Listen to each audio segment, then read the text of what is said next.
I have never been very modest. अगर मेरे अंदर कोई बात है तो मैं उसको बेधड़क कह देती हूँ।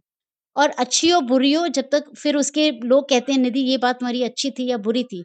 तो लेट्स वर्क ऑन अस, ये it is working on our own feelings. अपने आप को भी बहुत सुधारने की कोशिश, एक चांस मिलता है कि अपने आप को अपनी बुराइयों को दूर करें और जो अच्छा है उसको और स्ट्रॉन्ग करें, and why not?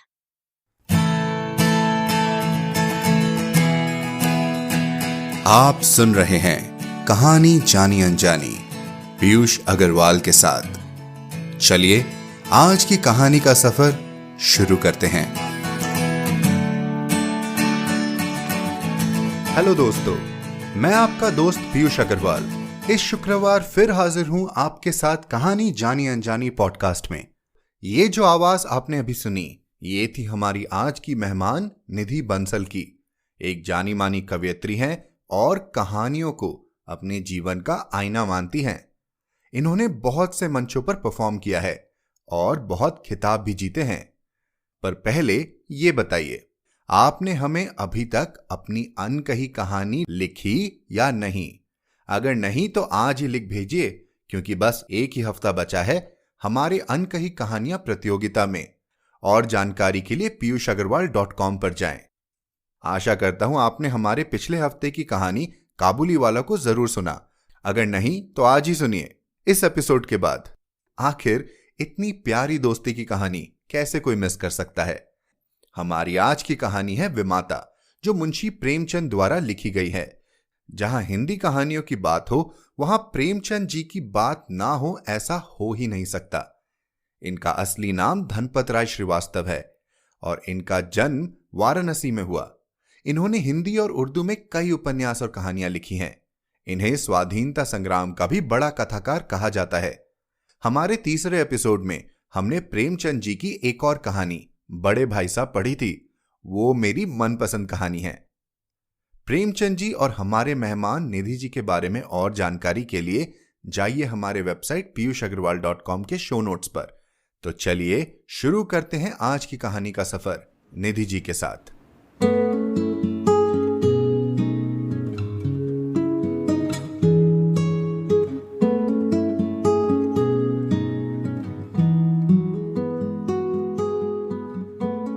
विमाता, Munshi Premchand. स्त्री की मृत्यु के 3 ही मास बाद पुनर्विवाह करना मृतात्मा के साथ ऐसा अन्याय और उसकी आत्मा पर ऐसा आघात है जो कदापि क्षम्य नहीं हो सकता।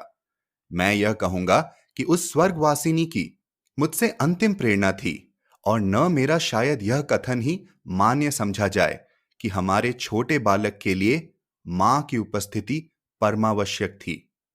परंतु इस विषय में मेरी आत्मा निर्मल है और मैं आशा करता हूं कि स्वर्गलोक में मेरे इस कार्य की निर्दय आलोचना न की जाएगी।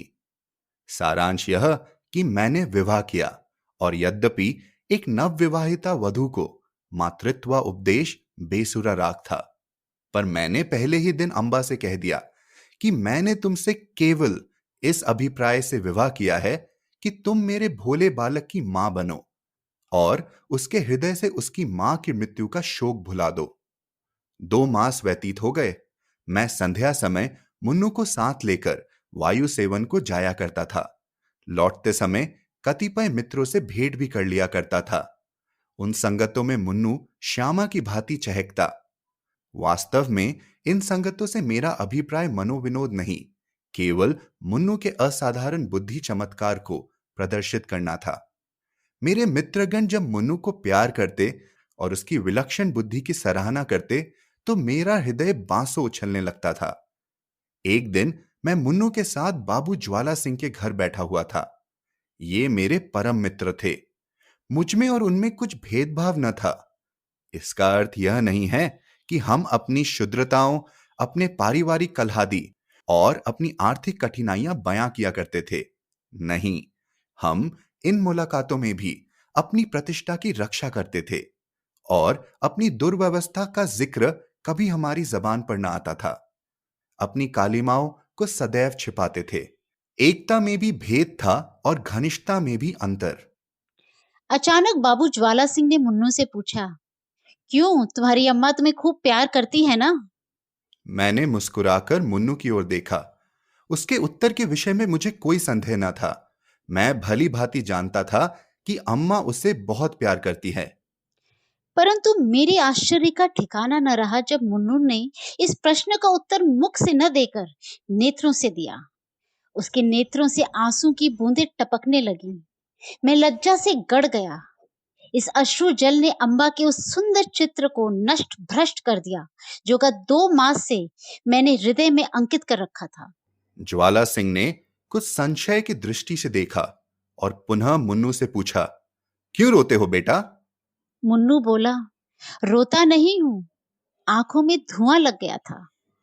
ज्वाला सिंह का विमाता की ममता पर संदेह करना स्वाभाविक बात थी, परंतु वास्तव में मुझे भी संदेह हो गया। अम्बा सहृदयता और स्नेह की वह देवी नहीं, जिसे सराहना करते मेरी जिह्वा न थकती थी। वहां से उठा तो मेरे हृदय भरा हुआ था और लज्जा से माथा न उठता था। मैं घर की ओर चला तो मन में विचार करने लगा कि किस प्रकार अपने क्रोध का प्रकट करूं। क्यों न मुंह ढककर सोए रहूं।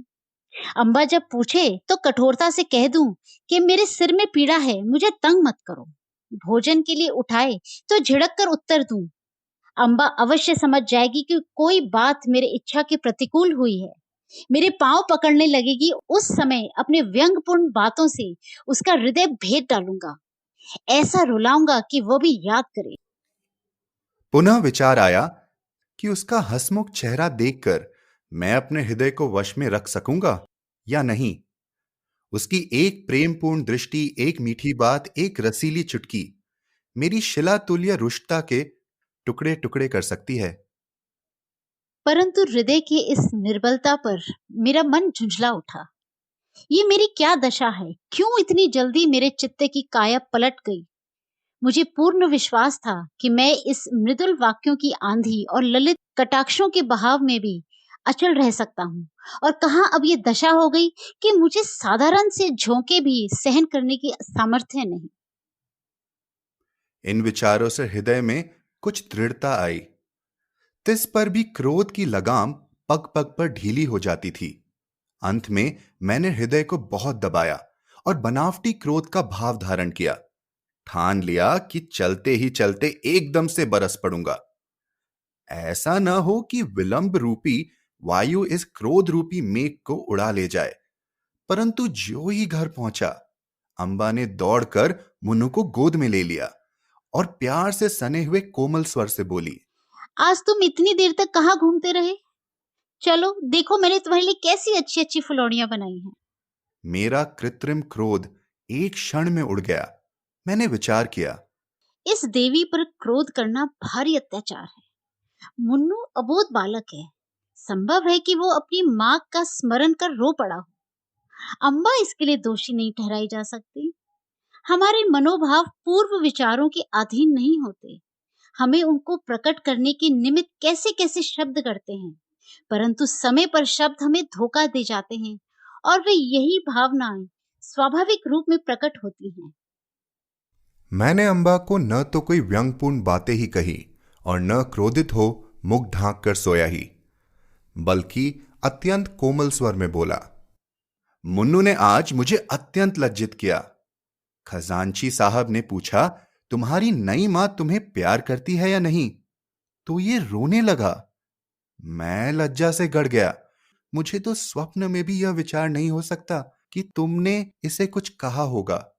परंतु अनाथ बच्चों का हृदय उस चित्र की भांति होता है जिस पर एक बहुत ही साधारण पर्दा पड़ा हुआ हो। पवन का साधारण झोंका भी उसे हटा देता है। ये बातें कितनी कोमल थी। तिस पर भी अम्बा का विकसित मुखमंडल कुछ मुरझा गया।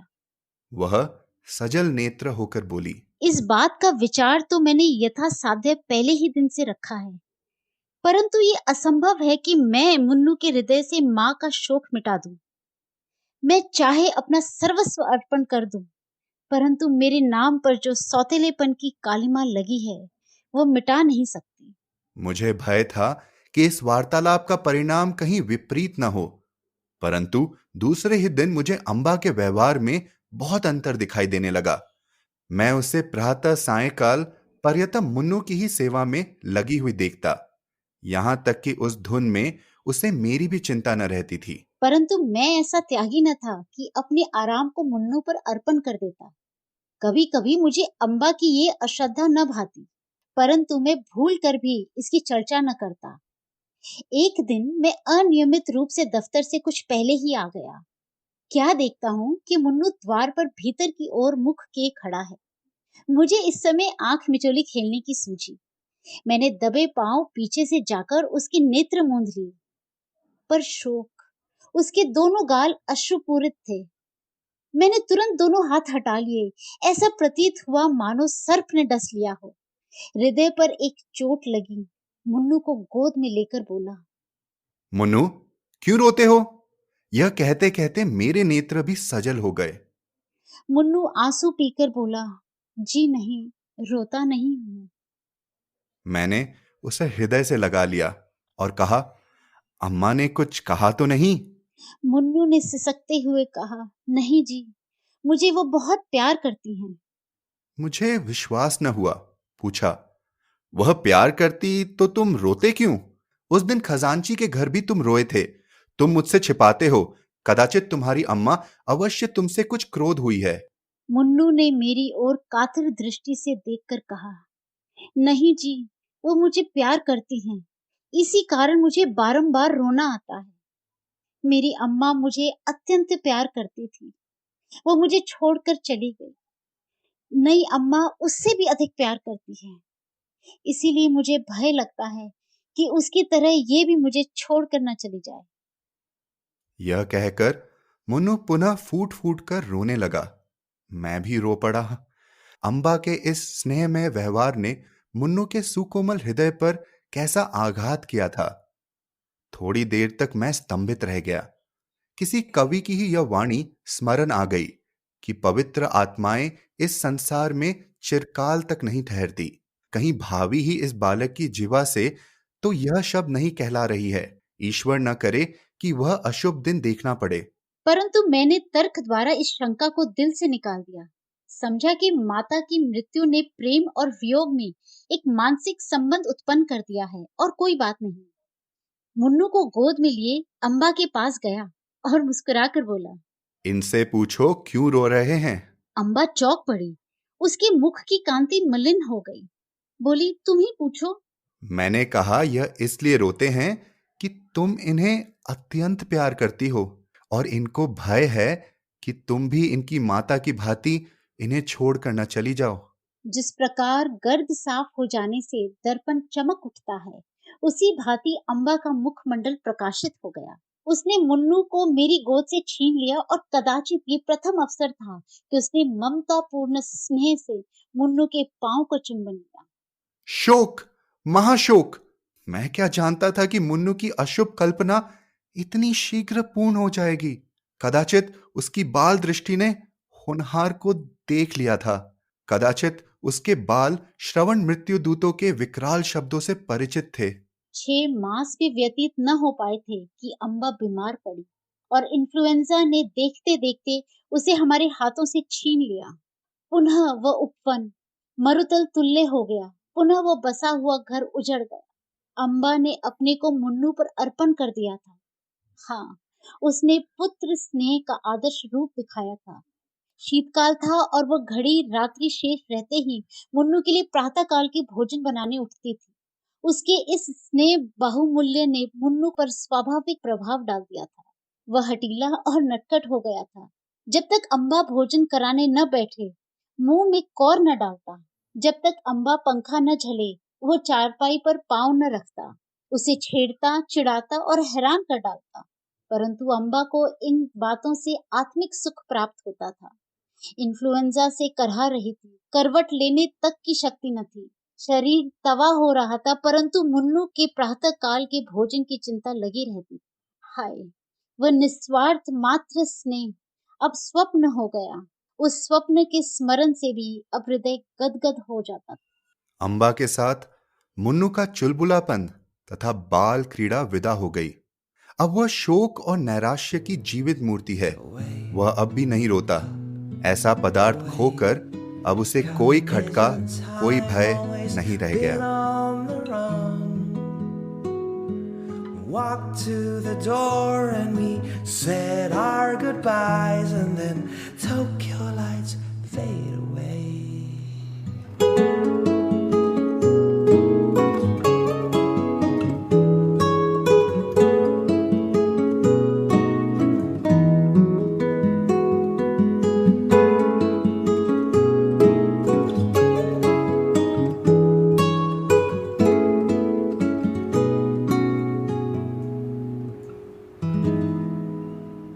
तो कैसी लगी आपको ये कहानी?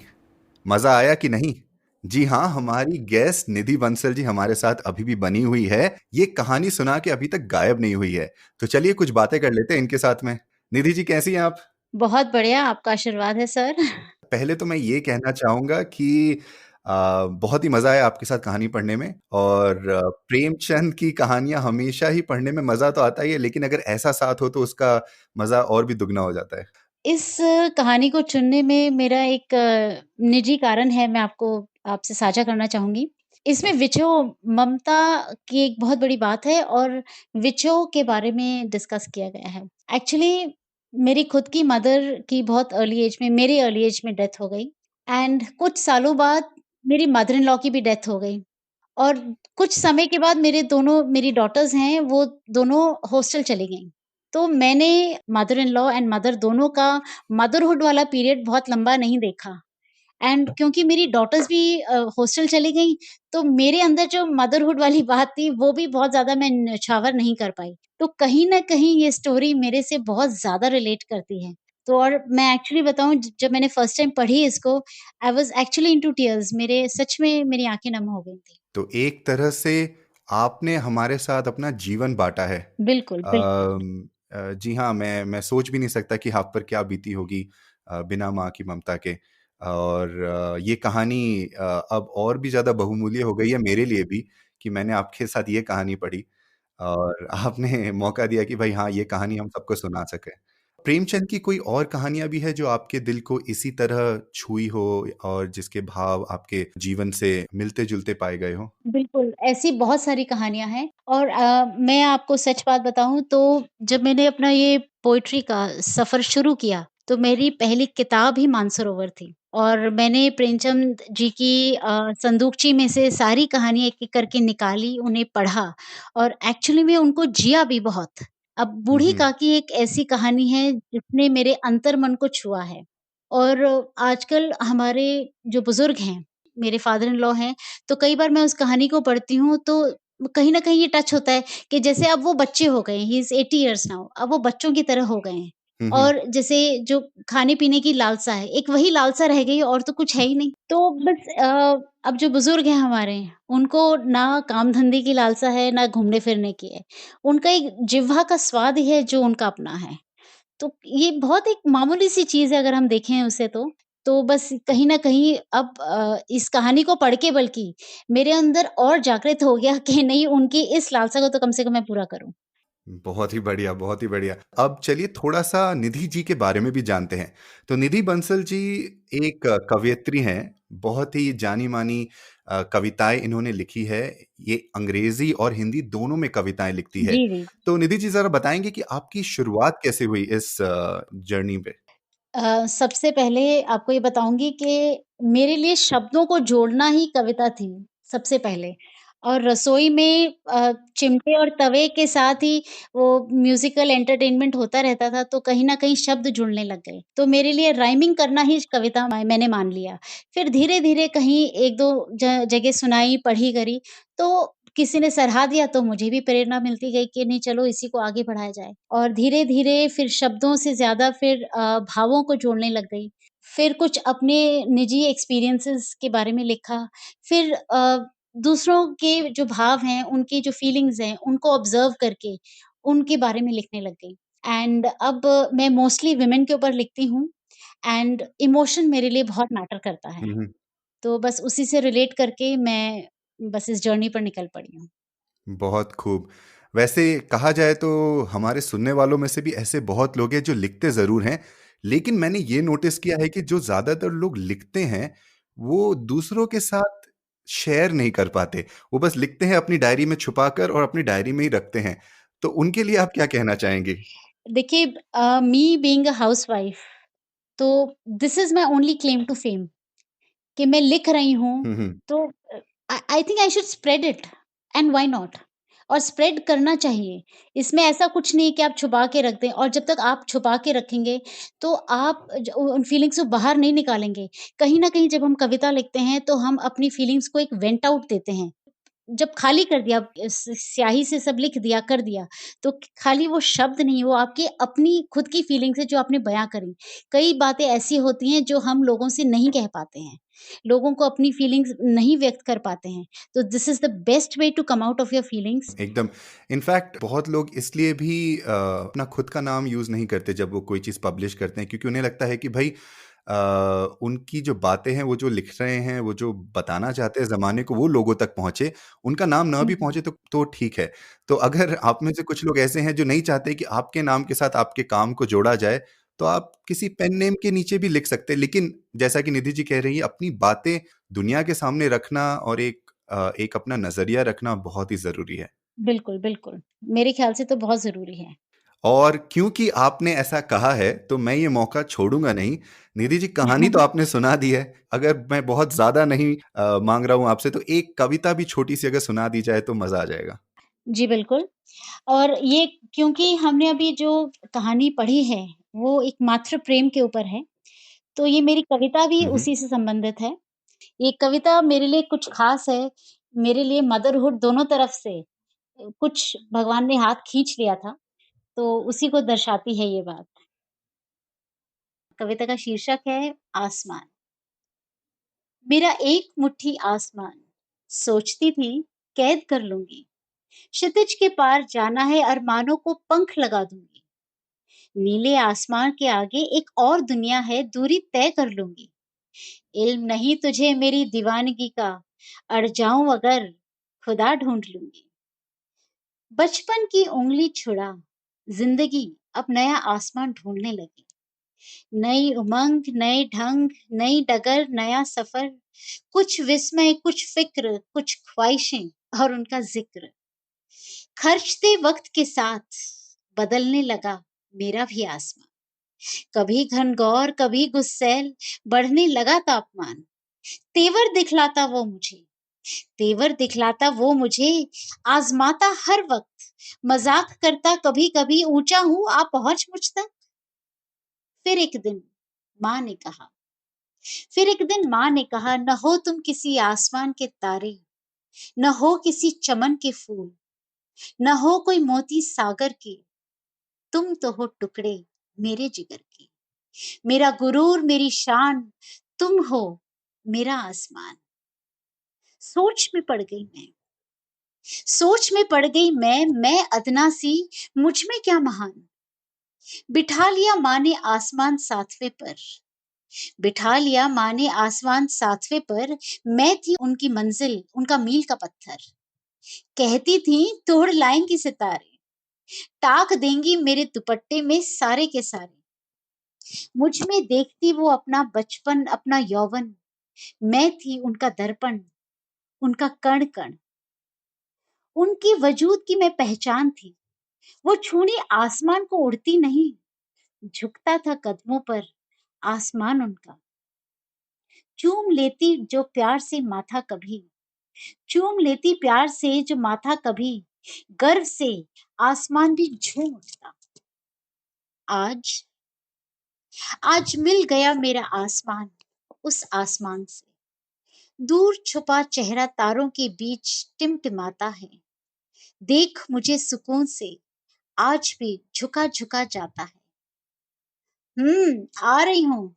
चलिए, अब मेरा आसमान मुझे बुलाता है। धन्यवाद।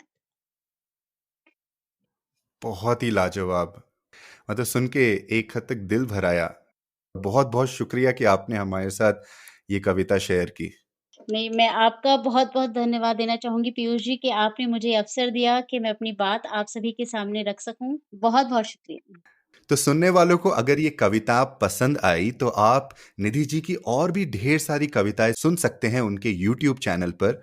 उनका यूट्यूब चैनल है ऊर्जा निधि। निधि जी, आप में बहुत ऊर्जा है, आपकी मुस्कान बहुत ही प्यारी है और एक बार फिर आखिरी बार मैं कहना चाहूँगा बहुत-बहुत शुक्रिया कि आप हमारे साथ, हमारे सुनने वालों के साथ आज इस एपिसोड में जुड़ पाईं और अपना समय हमारे साथ बिता पाईं। बहुत-बहुत शुक्रिया पीयूष जी, बहुत-बहुत धन्यवाद। इसी के साथ हम आ गए एपिसोड के अंत पर। आज का एपिसोड आपको कैसा लगा? हमें जरूर बताइए। hello@piyushagarwal.com पर आप एप्पल आईट्यून्स पर अपना रिव्यू भी डालें। जब आप रिव्यू डालते हैं तो और लोग हमारे साथ इस कहानियों के सफर में जुड़ते हैं। अब मैं आपसे विदा लेता हूं। आज के लिए इतना ही। हमें सब्सक्राइब करना ना भूले और अब हम YouTube और Facebook पर भी हैं। सर्च करें कहानी जानी अनजानी और हमसे जुड़े। आप सुन रहे थे कहानी जानी अनजानी पीयूष अग्रवाल के साथ, जो कि इंडी पॉडकास्टर की एक पेशकश है। तो हम आपसे मिलते रहेंगे हर शुक्रवार। तब तक के लिए अपना ध्यान रखिए, स्वस्थ रहिए और मुस्कुराते रहिए।